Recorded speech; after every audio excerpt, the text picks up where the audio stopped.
அப்பவும் வாங்கி இப்போ படித்து பார்த்தேன். அப்போ நம்ம தமிழர்கள் என்னென்ன கொடுமைப்படுத்தி செத்தாங்க அப்படிங்கும்போது அது படிக்கும்போதே நமக்கு ஒரு மாதிரி ஆயிடுச்சு. இப்போ கௌதம் சார் மிக அற்புதமாக பேசினாங்க. நமக்கு அந்த அளவு பேச தெரியலன்னா கூட என்னை பொறுத்த வரைக்கும் ஒரு ஜப்பானில் அணுகுண்டு போட்டாங்க. ஒரு பொண்ணு வந்து துணியை கழட்டி போட்டு நிர்வாணமாக ஓடிச்சு. அதோடு அந்த சண்டையை உலக நாடுகள் நிறுத்திச்சு. அதெல்லாம் கம்பேர் பண்ணும்போது இலங்கையில் நடந்த சண்டை பார்த்திங்கன்னா உலகம் வந்து அத்தனையும் வந்து இலங்கை தமிழர்களுக்கு வந்து பாதுகாப்பாக நின்றுருக்கணும், நிற்கலை. அப்போ உலகம் இல்லை. அவங்க வந்து எதுக்காகவும் ஆசைப்படுறாங்க. இப்போ வந்து ரஷ்யாவுக்கும் உக்ரைனுக்கும் சண்டை நடக்குது, இஸ்ரேலுக்கும் காசாவா அங்கே சண்டை நடக்குது. போட்டுக்கிட்டே இருக்கானுங்க குண்டை. இவன் எல்லாம் நல்லா இருக்கானுங்க, அந்த மக்கள் தான் செத்துக்கிட்டு இருக்காங்க. ஏன்னா அதிபர் யாராவது செத்துருக்காங்களா? யாரும் சாகிறதுலாம் மக்கள் தான். அவ்வளோதான். அவங்க சாப்பாடு கையாந்ததை பார்க்கும்போது நமக்கு கண்ணீர் வருது. ஏன்னா அந்த டைமில் நம்ம உட்காந்து சாப்பிட்டுக்கிட்டு இருக்கோம் பார்த்திங்கன்னா அது வந்து தாங்கவே முடியல. என்னடா பண்ண முடியும்? ஒருவேளை நம்ம கடவுளாக இருந்தால் எல்லாத்தையும் அப்படி சபிச்சிடலாமா அப்படின்லாம் நினைக்க வேண்டியிருக்கு. எனக்கு வந்து நான் சண்டை மாஸ்டர் தான், ஆனால் உலகம் நிம்மதியாக இருக்கணும் அப்படின்னு நான் நினைக்கிறேன் என்னை பொறுத்த வரைக்கும். ஏன்னா யாருமே கஷ்டப்பட்டு வாழக்கூடாது. ஏன்னா ஒரு 100 வயசு 120 வயசு வரைக்கும் ஒரு மனுஷன் வாழ்வான் அப்படின்னு நம்ம சித்தர்கள்லாம் சொல்கிறாங்க. அப்படி பார்க்கும்போது அதில் வந்து ஒரு 20 வயசு வரைக்கும் படிப்பு அதுக்கு போயிடும். அப்புறம் ஒரு 20 வருஷம் கல்யாணம் பண்ணி குழந்தை பிறகு அதுக்கு போயிடும். ஒரு 30-40 வருஷம் தூக்கத்தில் போயிடும். அப்புறம் இந்த சண்டை அது சரியாக போயிடும். குடும்ப சண்டை, அந்த சண்டை, நண்பர்களுக்கு சண்டை, துரோகிகள் சண்டை, அப்படி சரியாக போயிடும். வாழ்கிறது ஒரு 40 வருஷம் தான். அந்த 40 வருஷத்துக்கு நிம்மதியாக இருக்கணும் அப்படின்னு நான் நினைக்கிறேன். என்னை பொறுத்த வரைக்கும் என்னோட இது நிம்மதியாக இருக்கணும் அப்படின்னு நினைக்கிறேன்.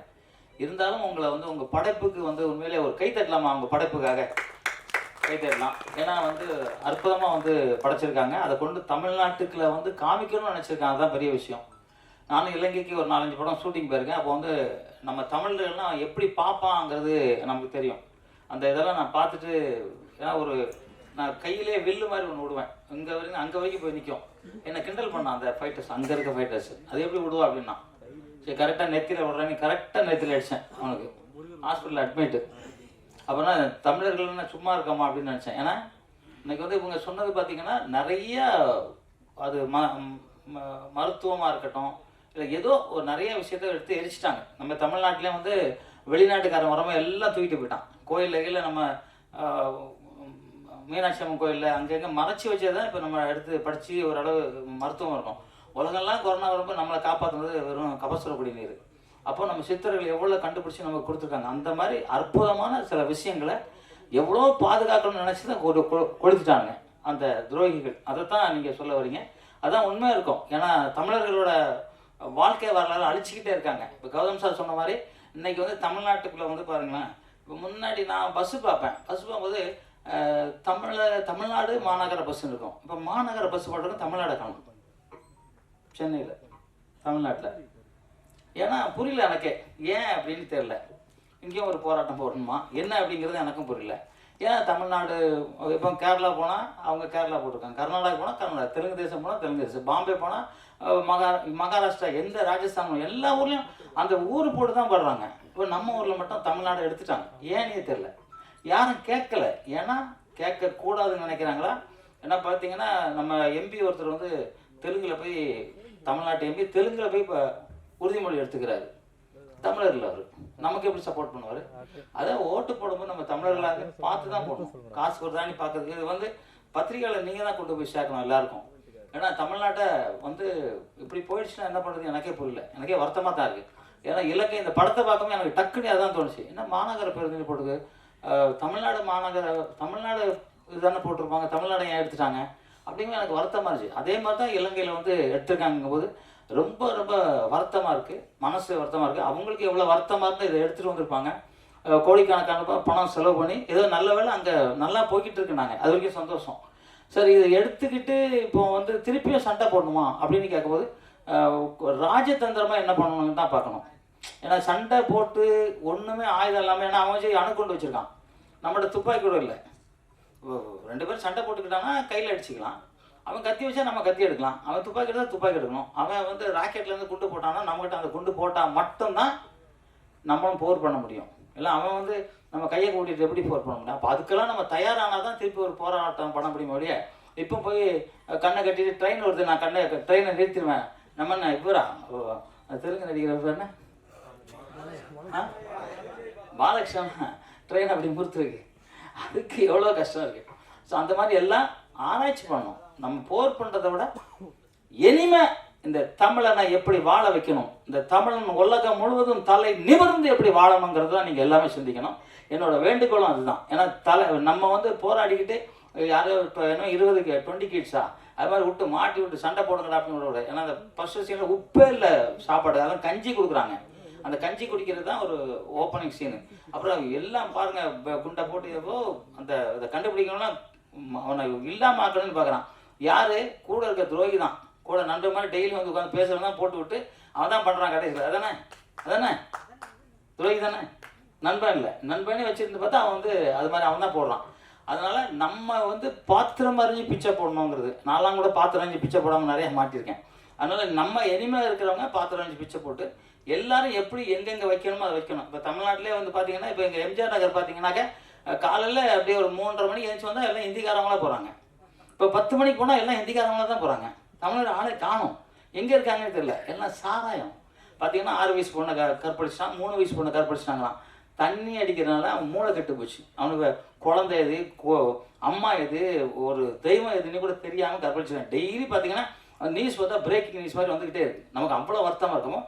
சாராயம் குடிக்கிறது மட்டும்தான் இந்த அத்தனை பேரும் கெடுதல் அப்படின்னு நினைக்கிறோம். அந்த சாராயத்தை கொடுக்குறத விட்டு தொலைங்களேன். இந்த அரசாவது வந்து சாராயம் காய்க்கிறதா வச்சு சாராயம் தயார் பண்ணுறதா காய்க்கிறது இல்லையோ அதை விடுங்களேன். வரி போடுங்க, ஒவ்வொரு வீட்டுக்கு அந்த எக்ஸ்ட்ரா வரி போடுங்க. இந்த அரசு நடத்துறதுக்கே உங்களுக்கு வந்து காசு இல்லை. அப்போ என்ன பண்ணோம், வரி தான் இப்போ போட்டிங்களா, கரண்ட் பில் ஏறி இருக்குது, வீட்டு வரி ஏறி இருக்குது. அது மாதிரி நடந்தா வரி உட்காந்தா வரின்னு போடுங்க. போட்டுட்டு இந்த சாராய கடை ஒழிங்க. ஏன்னா மக்கள் நல்லா இருக்கும். கஞ்சா அப்படின்னு இல்லை, நிறைய சாராயம் தான் குடிச்சு ரோட்டில் டான்ஸ்லாம் ஆடுறாங்க, பஸ்ஸை அப்படி நிறுத்திக்கிறாங்க. அந்த பாலாயா படம் பார்த்தோம்னா பஸ்ஸை நிறுத்துறான் போய் தண்ணி அடிச்சு. இப்போ நானே நினைப்பேன், என்னடா இவன் கார் அப்படி நிறுத்துறேன்னா காரை ஏற்றணும்னு நினைப்பேன், மேலே ஏற்றணும்னு தான் நினைப்பேன். தண்ணி தண்ணி அடிச்சானா அப்படி தோணுது. ஏன்னா அதனால அதெல்லாம் மறந்துடணும். நீங்கள் தான் போராடணும், பத்திரிகையாளர் தான் போராடணும்.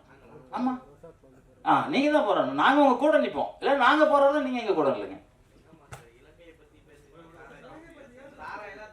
இல்லைங்க, எல்லாமே சொல்கிறேன்.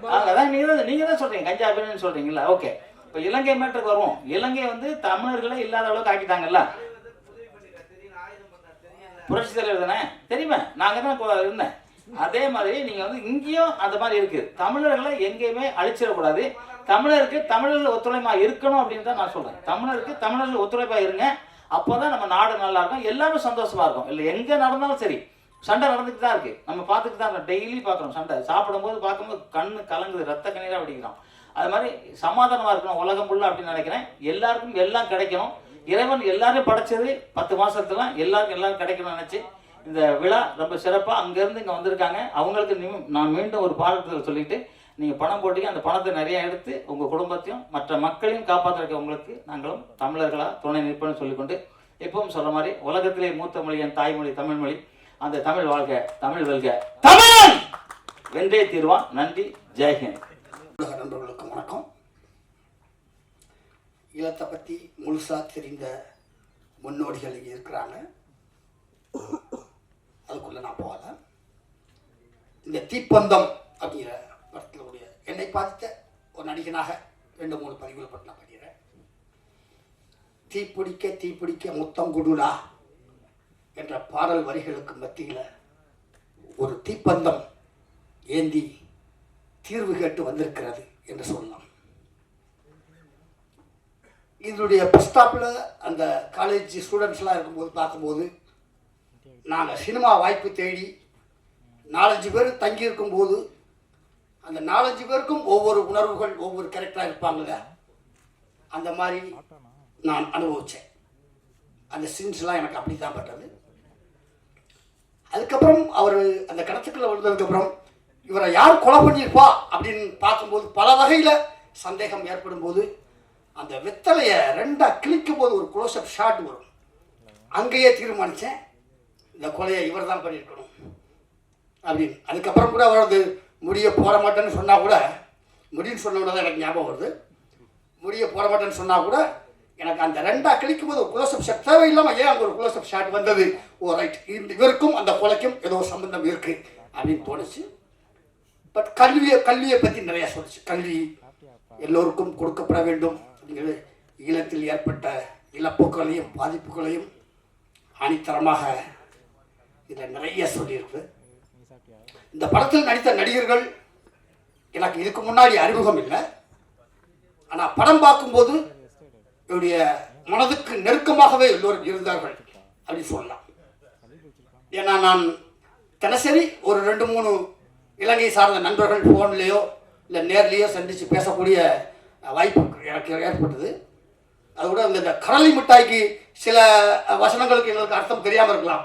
அந்த கடலை மிட்டாய்க்கு என்னமோ சொன்னாங்களே, இது என்னவா இருக்கும், அல்வாடுறாங்க, ஏதோ பேர் சொன்னாங்க, என்னன்னு அந்த கடலை மிட்டாயை காமிச்சு இது கொடுக்கும்போது தான், ஓ கடலை மிட்டாய்க்கு தான் இப்படி ஒரு பேர் இருக்கா அப்படின்னு தெரிஞ்சு. இந்த மாதிரி பல விஷயங்கள் இதில் வந்து பேன் இந்தியா அளவில் பல குத்துப்பாடல்கள் இல்லை, ரத்தம் சிந்தலை, ஏகப்பட்ட பொருட்செலவு சேலம் இல்லை. அப்படி இருந்தாலும் அங்கங்கே அவர்கள் நினைத்ததை பதிவு செய்திருக்கிறாங்க. ஏன்னா எங்கள் மேனேஜர் பிஆர்ஓ சார்ந்து கூட கேட்டேன், சார் இது ஸ்ரீலங்கா படம் ஸ்ரீலங்காவில் ஓட போதா இல்லை இங்கே ஓட போதா அப்படின்னு கேட்டேன். எனக்கு இதுவரை கூட தெரியாது. ஸ்ரீலங்கா மக்கள் ஸ்ரீலங்காக்குள்ளே படம் எடுத்து அங்கே ரிலீஸ் பண்ணுறாங்க. அங்கேயும் தமிழ் மாதிரி அங்கே ஒரு குரூப் இருக்குது, ஒரு ஒரு தொழில்நுட்ப கலைஞர்கள் இருக்காங்கிறது எனக்கு சார்கிட்ட கேட்டான்னு தெரிஞ்சுக்கிட்டேன். அதுவும் சார் பேசும்போது இது 3வது படம் அப்படின்னு சொன்னாங்க. உண்மையிலேயே அனைவருக்கும் வாழ்த்துக்கள். ஏன்னா இப்படி படைப்புகள் நிறையா வரணும், வெற்றி பெறணும். இது ஒவ்வொரு ஃப்ரேமும் பிரித்து பேசக்கூடிய பல தொழில்நுட்ப கலைஞர்கள் இருக்கிறாங்க. அவங்களுக்கெல்லாம் வழிவிட்டு இப்படி ஒரு அருமையான படத்தை பார்ப்பதற்கும் தொழில்நுட்ப கலைஞர்கள் அனைவருக்கும் என்னுடைய மனமார்ந்த வாழ்த்துக்கள். இந்த மாதிரி படைப்புகள் நிறைய வர வேண்டும் என்று வாழ்த்து விடுகிறேன். நன்றி, வணக்கம். பார்வையாளரை தன்னோடு இணைத்துக் கொள்ள வேண்டும் என்று சொல்லுவார். அதனால தான் வீடுன்னு ஒரு படம் எடுத்தார். அது போன்ற ஒரு வீடினுடைய படத்தினுடைய பேரழகை, மனிதர்களுடைய அந்த பயணத்தை இந்த தீப்பந்தம் எனக்கு காட்டியிருக்கிறது. இந்த என்னுடைய இயக்குனர் ராஜ் சிவராஜ் அவர்கள் மிக ஒரு உன்னதமான இயக்குனர். எங்கே இசை ஒலிக்க வேண்டும், முதல்ல ஒரு 5 நிமிடம் இசையே இல்லை. இசைஞானி இளையராஜா அவர்கள் சொல்வார்கள், இசை என்பது பதட்டப்பட்டு ஓடுகிற ஒரு ஓட்டப்பந்தய வீரனை போல இருக்கக்கூடாது. ஒரு அழகிய பெண் இன்னொரு காதலனை பார்த்து பரிரசிக்கிற, இமைக்கிற அந்த கணங்களை எப்படி அழகாக ரசிக்கிறானோ அதுபோல இசை இருக்க வேண்டும். ஒரு படத்துக்கு துணையாக இசை இருக்க வேண்டும்.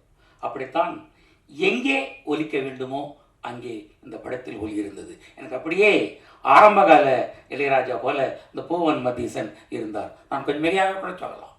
ஆனால் அதனுடைய நுட்பம் இந்த படத்தில் எனக்கு தெரிந்தது. ஒளிப்பதிவு யாரான்னு பார்த்தேன், கமல். கமல் கூட இவ்வளோ அழகாக ஒளிப்பதிவு செய்வாரா? இலங்கையிலே ஒரு கமல் இருக்கிறார் என்பது பெரிய மகிழ்ச்சி. எடிட்டர் அருண் ஜோகதீசன் ஒரு நதியினுடைய போகிற போக்கில் இந்த படத்தை காட்சி துணுக்கில் அழகாக வைத்து பெரிய திருப்பங்கள், பெரிய சூட்சுமங்கள் எதுவும் இல்லாமல் ஒரு இலங்கையினுடைய பேரழகை, இழந்து போன தன்னுடைய கனவுகளை, இழந்து போன தன்னுடைய அந்த ஈரத்தை அழகாக ஒரு குறியீடு மூலமாக தீப்பந்தம் என்று சொல்லியிருக்கிறார். பந்தம் என்றால் உறவு, தீ என்றால் அகத்தி.